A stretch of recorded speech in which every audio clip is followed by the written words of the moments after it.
1994 was an important year as it relates to the Ryman, as this entire building, which was on the verge of decay, underwent a massive overhaul to become perhaps the most recognized and historic building here in the state of Tennessee. 20 years have passed since that overhaul, and Nashville has evolved as a city quite unlike anything anyone could have predicted back then. And the consequences can be seen all around us as the thirst for what we are as a city grows stronger by the day. As the owners of some of the most important assets in this city, it's our job to ensure that we provide to our customers what they're seeking, as well as predicting what demand will look like years out. Now, what we're sharing with you today is our plans for an approximate $14 million renovation and expansion of the non-historic portion of the building. And our plans are to completely reconfigure the lobby to provide a better flow, an external box office, a special events area, improved food and beverage offerings, and an additional restroom accessibility. As we're reconfiguring that area, we're going to expand the non-historic portion of the building that faces 4th Avenue to create a multi-purpose space on the 2nd floor that will be used during the day to house a state-of-the-art tour experience that's going to be unlike anything else you see in Nashville. At night, the new space will be used to host private functions for companies or groups that want to book a special event at the Ryman.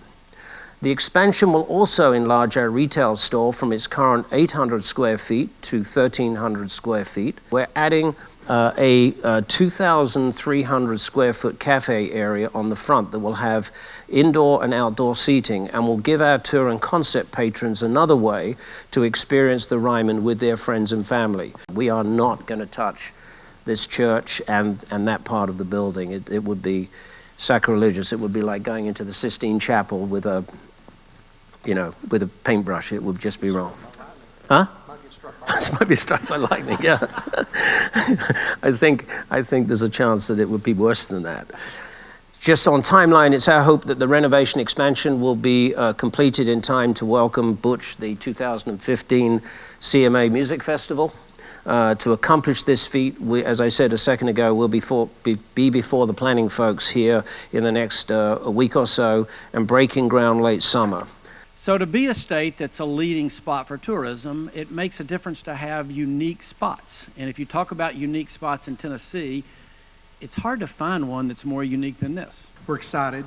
I know I am, as far as a musician that absolutely loves to play here. I'm excited that we're expanding not this particular part of the building, but the add-ons, and it'll make it a lot better for people, and maybe do a little work in the dressing rooms. Maybe that just a little. Oh, we got some. Okay, but this is, to me. I'm just saying, this is the most important building in the city of Nashville to me, because being a Christian, I absolutely love the history of Sam Jones. I love the history of Tom Ryman, his conversion, his undying, unwavering heart to build this building for Sam Jones to come and hold revival meetings in. And I know that was a long time ago. It was certainly a different time. But there's no age in the Spirit. Even if you don't believe, in the Spirit of God, there's something about this building that no one can not feel when they're here. There's a spirit here, and it's a good thing. I was 13 when I got off the bus for a weekend. The bus station used to be right across the street.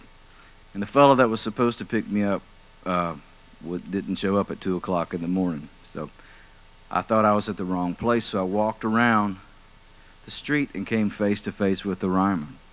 And it drove me to my knees. I was 13, and at that time it was 70-something years old.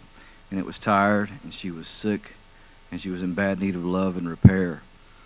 But it was like a kid that loves baseball, if you're a Yankees fan, standing in front of Yankee Stadium. And I felt a sense of belonging behind these doors, even at 2 o'clock in the morning back then. I love the fact that the Ryman Auditorium, as Marty spoke of, at one point, the powers that be thought the smart thing to do would be tear this place down. And that could have been the worst thing that ever happened in our history of our music and of our city.